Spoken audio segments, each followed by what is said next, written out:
پچھلے ایپیسوڈ میں ہم نے آپ کو بتایا تھا کہ ماہم انگا کا اقتدار کس طرح ختم ہوا۔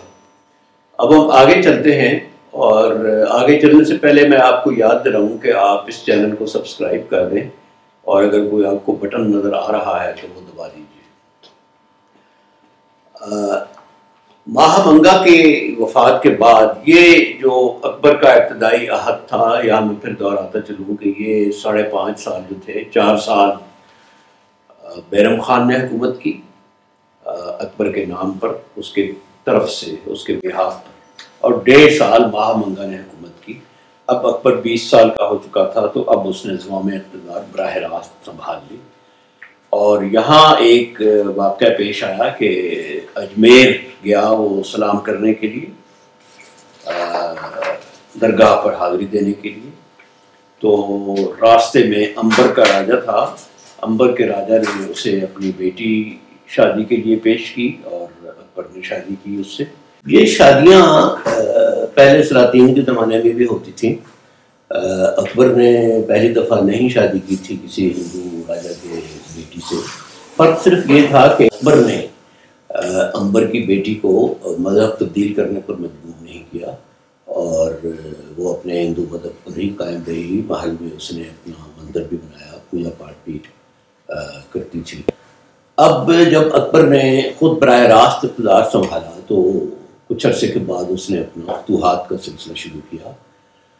ہم سب جانتے ہیں کہ اس زمانے میں یہ جو ازمنۂ وسطیٰ تھے، درمیانی عرصہ جو تھا، جسے میڈیویل ایرا کہتے ہیں، اس میں بادشاہ اپنی سلطنت کی توسیع کرتے رہتے تھے۔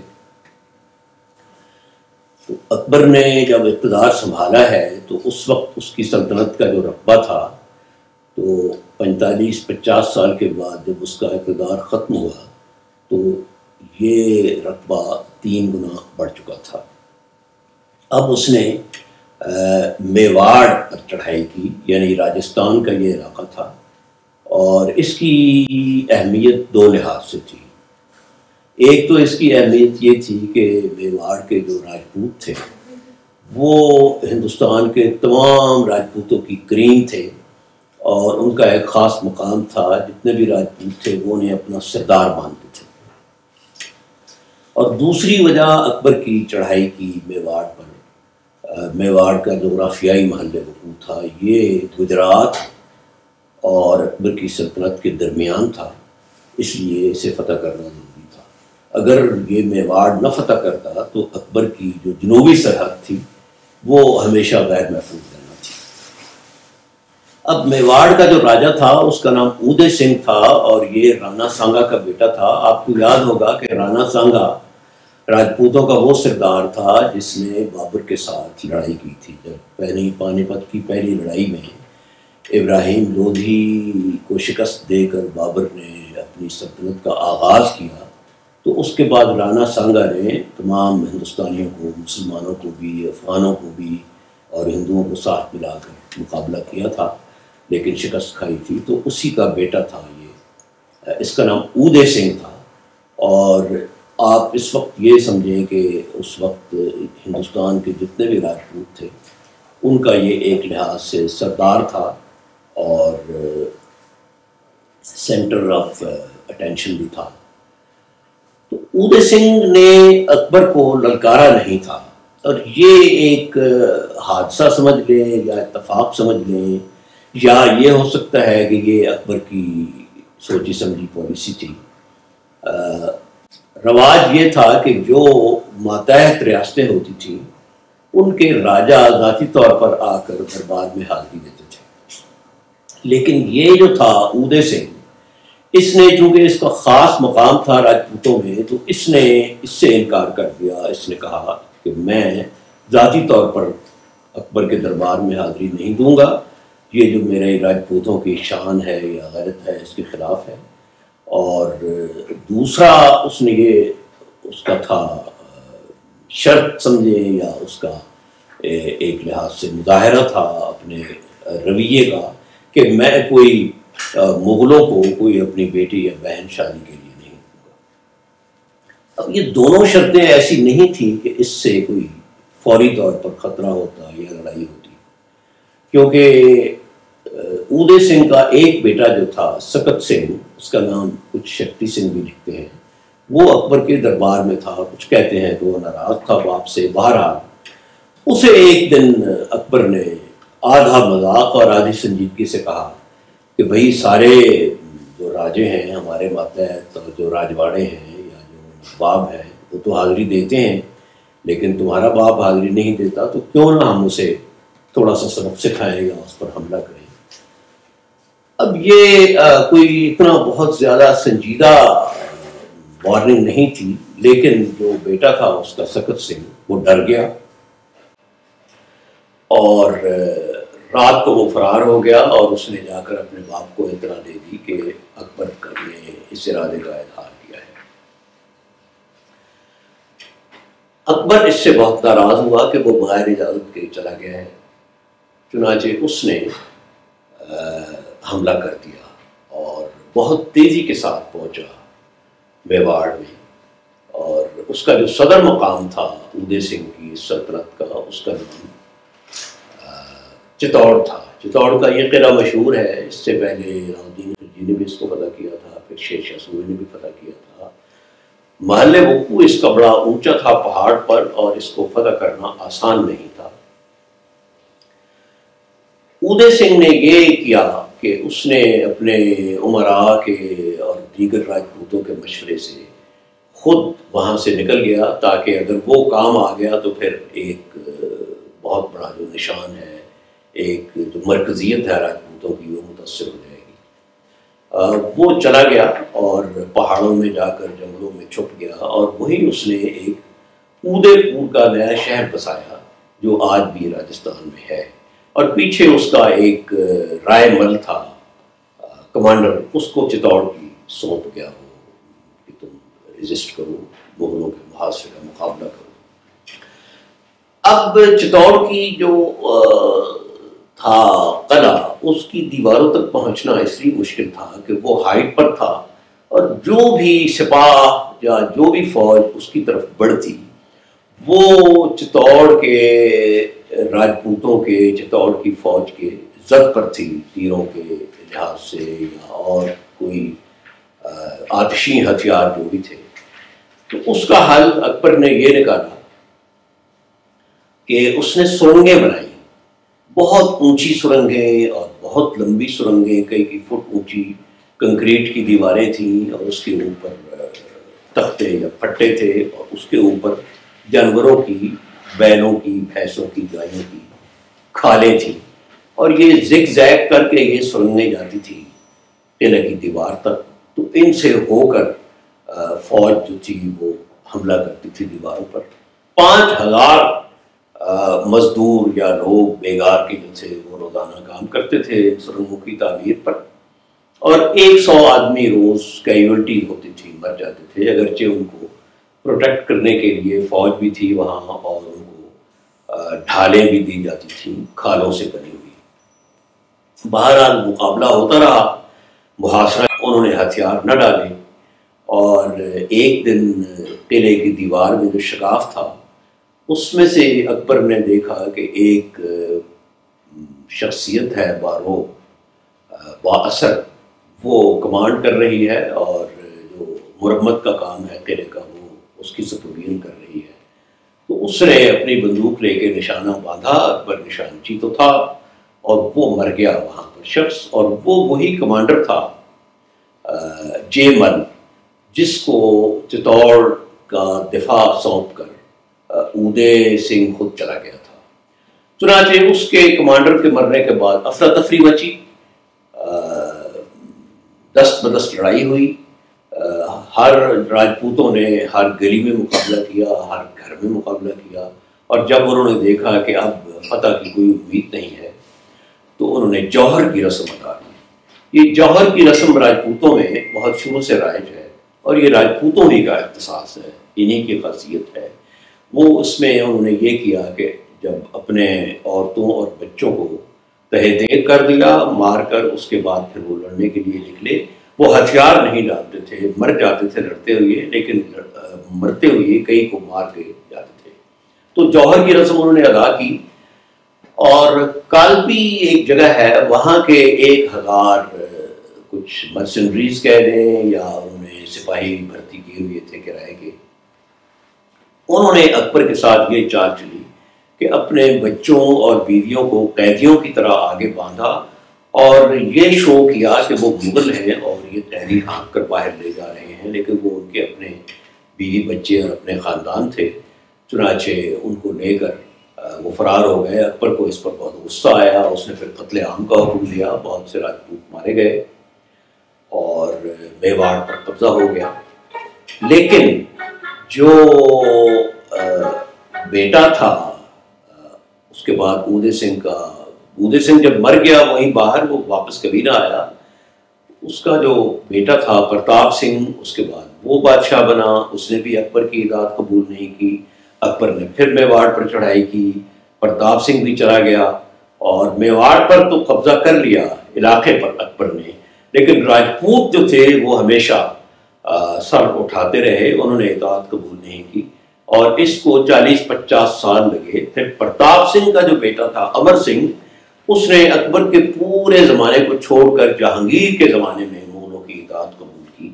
تو یہ ایک قسم کا میواڑ کی فتح جو تھی یہ، اور راجپوتوں کا وہاں پر بغاوت تھی اور ان کی جو نیم دلی کے ساتھ اطاعت کی قبولیت تھی، یہ ایک بہت بڑا امپورٹنٹ چیپٹر ہے اکبر کے زمانے میں۔ اس کے بعد اکبر نے باقی جو راجستھان تھا اس پر بھی چڑھائی کی اور رنتھمبور کا قلعہ اس کے بعد اس نے فتح کیا، اس کے بعد اس نے کالنجر کا فتح کیا قلعہ۔ آپ کو یاد ہوگا کہ کالنجر وہی جگہ ہے جسے فتح کرتے ہوئے شیر شاہ سوری ایک حادثے میں مارا گیا تھا۔ یہ پورے راجستھان پر قبضہ ہو گیا اکبر کا۔ یہاں پر اب ایک اور بڑا امپورٹنٹ سوال اٹھتا ہے کہ پالیسی کیا تھی، راجپوت پالیسی کیا تھی۔ یہ اکبر کی جو راجپوت پالیسی تھی یہ ایک بڑا امپورٹنٹ ٹاپک ہے، سبجیکٹ ہے مغلوں کے زمانے کا، خاص طور پر اکبر کے زمانے کا۔ اور ایک یہ بات جو کہی جاتی ہے تاریخ میں کہ میواڑ میں اودے سنگھ نے جو لڑائی کی تھی وہ راجپوتوں کی غیرت اور عزت کے لیے تھی، یہ درست نہیں ہے۔ اس کی وجہ یہ ہے کہ اودے سنگھ کی جو راجپوتوں کی فوج تھی اس میں بہت سے غیر راجپوت بھی تھے اور اس میں مسلمان بھی تھے، اس میں بہت سے افغان بھی تھے، اور اکبر کی فوج میں خود راجپوت تھے بہت زیادہ۔ مان سنگھ تھا وہاں جو کمانڈر تھا وہاں کا۔ اکبر کی جو راجپوت پالیسی تھی اس کی 4-5 بڑی واضح بنیادیں تھیں۔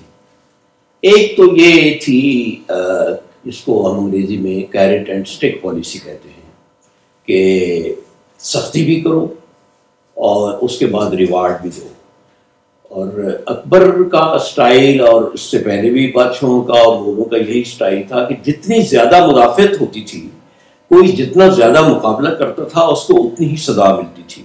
اب چتوڑ والوں نے، میواڑ والوں نے بہت زیادہ مقابلہ کیا تو اکبر نے اس کا قتل عام کیا، لیکن اس کے بعد جب اس نے رنتھمبور کے قلعے پر حملہ کیا تو رنتھمبور کے راجپوتوں نے مدافعت نہیں کی، انہوں نے اس کے ساتھ اطاعت قبول کر لی کیونکہ ان کو پتہ تھا کہ چتوڑ والوں کے ساتھ کیا گزری ہے۔ تو اسی حساب سے اکبر نے ان کے ساتھ بہت باعزت سلوک کیا۔ یعنی پالیسی یہ تھی کہ اگر جہاں زور چلتا ہے وہاں زور چلاؤ اور جہاں لوگ اطاعت کرتے ہیں تو ان کے ساتھ اچھا سلوک کرو۔ وجہ کیا تھی راجپوتوں کو ساتھ ملانے کی؟ ایک تو یہی وجہ تھی جو ایران کے بادشاہ نے نصیحت کی تھی ہمایوں کو کہ مقامی بااثر لوگوں کو ساتھ ملائے بغیر کوئی حکومت مستحکم نہیں ہو سکتی اور کسی اقتدار کو دوام نہیں مل سکتا۔ تو ہندوستان میں راجپوت بہت بڑی فورس تھے، ظاہر ہے کہ جب تک وہ مغلوں کے ساتھ نہ ملتے مغلوں کے اقتدار کو استحکام اور دوام نہیں مل سکتا تھا۔ پھر دوسری بات یہ تھی کہ اس میں اکبر کو کیا فوائد تھے اپنی راجپوت پالیسی کے؟ ایک تو بڑا فائدہ یہ تھا کہ راجستھان بہت بڑا علاقہ تھا، جغرافیائی لحاظ سے بہت بڑا علاقہ تھا، وہ اکبر کی سلطنت میں جب شامل ہو رہا تھا تو اس کو بہت فائدہ تھا۔ دوسرا یہ کہ راجپوت ایک بہت بڑی سیاسی طاقت تھے، تو سیاسی لحاظ سے بھی اور عسکری لحاظ سے بھی راجپوت پالیسی سے اکبر کو فائدہ یہ ہوا کہ اس کی سلطنت کو وسعت بھی ملی اور اس کی سلطنت کو عسکری طاقت بھی ملی۔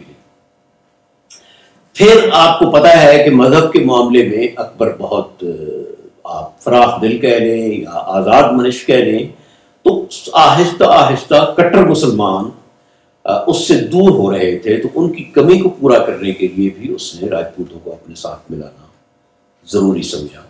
پھر یہ جو علاقہ تھا پورا راجستھان کا، یہ گجرات کے اور مغلوں کے درمیان میں تھا، تو یہ بھی ساتھ ملانا ضروری تھا۔ اب راجپوت یہ تو تھے اکبر کو جب مغلوں کو جو فوائد ملے تھے، راجپوتوں کو کیا فوائد تھے؟ راجپوتوں کو غالباً اگر آپ بیلنس شیٹ بنائیں، کمپیئر کریں، تو راجپوتوں کو زیادہ فائدے تھے۔ ایک تو یہ کہ راجپوت اپنی بیٹیوں کے رشتے دیتے تھے اکبر کو، شاہی خاندان سے ان کے رشتہ داری گانٹھی جاتی تھی، روابط ہو جاتے تھے، اس سے ان کو بہت بڑا سیاسی فائدہ ہوتا تھا، ان کی شان و شوکت میں اضافہ ہوتا تھا، وہ اکبر کے شاہی خاندان کے فرد ہو جاتے تھے، رشتہ دار ہو جاتے تھے، تو باقی جو راجپوت تھے، باقی جو ہندو راجے تھے، ان سے وہ ایک لحاظ سے ان کو برتری حاصل ہو جاتی تھی۔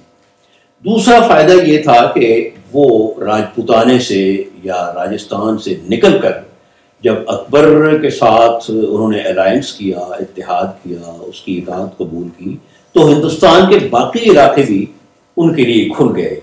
انہوں نے انڈس کراس کیا، جو مذہبی لحاظ سے وہ پہلے نہیں کراس کرتے تھے، وہ بنگال میں گئے، بہار میں گئے، پنجاب میں گئے، سینٹرل انڈیا میں گئے، تو وہاں ان کو جاگیریں ملی، ان کی تنخواہوں میں اضافہ ہوا، اور یوں ان کو مالی طور پر بہت زیادہ فائدہ ہوا، ان کے حالات بہتر ہو گئے۔ پھر ایک اور بہت بڑا فائدہ جو راجستھان کے علاقے کو ہوا اطاعت گزاری کا اکبر کی راجپوت پالیسی سے، وہ یہ تھا کہ اس علاقے میں استحکام آ گیا۔ روز روز کی جنگوں سے راجپوتانے کے، راجستھان کے عوام کی جان چھوٹ گئی، اور ایک معاشی ترقی حاصل ہوتی گئی، ایک تسلسل معاشی پالیسیوں کا، سیاسی پالیسیوں کا ان کو حاصل رہا، اور روز روز کی بدامنی سے اور جنگ و جدل سے ان کی جان بچ گئی۔ اور راجے جو تھے، انہوں نے راجپوتوں نے بہت ترقی کی۔ ابو الفضل لکھتا ہے کہ 27 بڑے بڑے منصبدار تھے، 5 ہزاری، 3 ہزاری، اور اس میں سے 13 جو تھے وہ صرف امبر کے راجے تھے۔ وہ جو اجمیر سے واپسی پر ہم نے آپ کو بتایا کہ امبر کے راجہ کی بیٹی سے اکبر کی شادی ہوئی تھی، اور بھگوان داس تھا ایک بہت بڑا راجپوت سردار، وہ 5 ہزاری منصبدار تھا۔ یعنی یہ وہ منصب تھے جو صرف شہزادوں کو ملتے تھے، لیکن 5000 سواروں کا، سپاہیوں کا وہ سردار تھا۔ پھر راجہ مان سنگھ تھا اکبر کا دست راست، اس نے 7000 تھے اس کے پاس فوجی، اس کے پاس 7000 منصب تھا۔ اب یہ تھی اکبر کی راجپوت پالیسی، جس کے ہم نے آپ کو موٹے موٹے نکات بتائے ہیں۔ اس کے بعد اکبر نے گجرات کو فتح کیا، اور اس کی فتح کے حملہ کرنے کے اسباب یہ تھے کہ ایک تو حکمران گجرات کے وہ آپس میں لڑتے رہتے تھے، راجے تھے ہندو راجے، اور کچھ جو مغل باغی تھے، مرزے، ان کو مرزا کہتے تھے، مرزاز، وہ بھی وہاں پر جا کر مغلوں کے خلاف کچھ کارروائیاں کرتے تھے۔ تو اکبر نے وہاں پر چڑھائی کی اور فتح کر لیا گجرات کو، پھر احمد آباد کو بھی فتح کیا، اور ایک ساحلی علاقہ ہے کیمبے جس کو کہتے ہیں، وہاں اکبر نے بھی ہمایوں کی طرح پہلی دفعہ سمندر دیکھا، اور اس نے سمندر کی سیر کی۔ پھر واپس آ کر ایک دفعہ پھر گجرات والوں نے بغاوت کی، پھر اکبر وہاں پر خود آیا اور اس کو بغاوت کو فروغ کیا، اور اس کے جو 9 رتن تھے ان میں سے جو راجہ ٹوڈر مل تھا، اس نے راجہ ٹوڈر مل کو گجرات کا نظم و نسق سنبھالنے کے لیے، زمینوں کا بندوبست سنبھالنے کے لیے بھیجا، اور راجہ ٹوڈر مل نے اتنا اچھا بندوبست کیا ریونیو کا کہ اس کی آمدنی جو تھی وہ بہت زیادہ ہو گئی۔ تو میواڑ اور راجستھان اور گجرات کو فتح کرنے کے بعد اکبر نے بنگال کی طرف بھی پیش قدمی کی۔ بنگال پہلے سوریوں کے زمانے میں ان کے شیر شاہ سوری کے قبضے میں تھا. اس کے بعد وہاں پر سوری ہی حکمران رہے. تو اکبر نے بذات خود چڑھائی کی. پہلے تو اس کا منم خان ایک گورنر تھا بہار کا، اس کو کہا کہ تم بنگال کو فتح کرو، لیکن وہ اپنی ایج کی وجہ سے، بڑھاپے کی وجہ سے نہیں کر سکا. تو پھر اکبر نے ذاتی طور پر بنگال جا کر بنگال کو فتح کیا اور پھر واپس بھی آ گیا. لیکن بنگال کے بارے میں ایک بات یاد رکھنے کی یہ ہے کہ بڑے بڑے شہر تو فتح ہو گئے بنگال کے، وہاں اکبر کے نام کا خطبہ بھی پڑھا جانے لگا اور اس کے نام کا سکہ بھی چلا. لیکن بنگال کی خمیر میں جو ایک موب سائیکالوجی ہے آج تک جو قائم ہے اور جو بغاوت کی خوبو ہے وہ ہمیشہ رہی. انٹیریئر جو تھا، اندرون بنگال جو تھا، جو دیہات اور قصبے تھے، اس میں جو زمیندار تھے اور جو راجے مہاراجے تھے وہ اپنی ایک قسم کی ان کی طوائف الملوکی کہہ لیں یا ان کی خود مختاری کہہ لیں، لیکن مجموعی طور پر بنگال پر بہرحال اکبر کا قبضہ رہا. تو اس فتوحات کے زمانے کے بعد ہم یہاں پر اس ایپیسوڈ کو ختم کرتے ہیں اور اگلے ایپیسوڈ میں ہم بتائیں گے کہ اکبر کا زمانہ جو بہت طویل زمانہ تھا اس کے بعد کیا ہوا.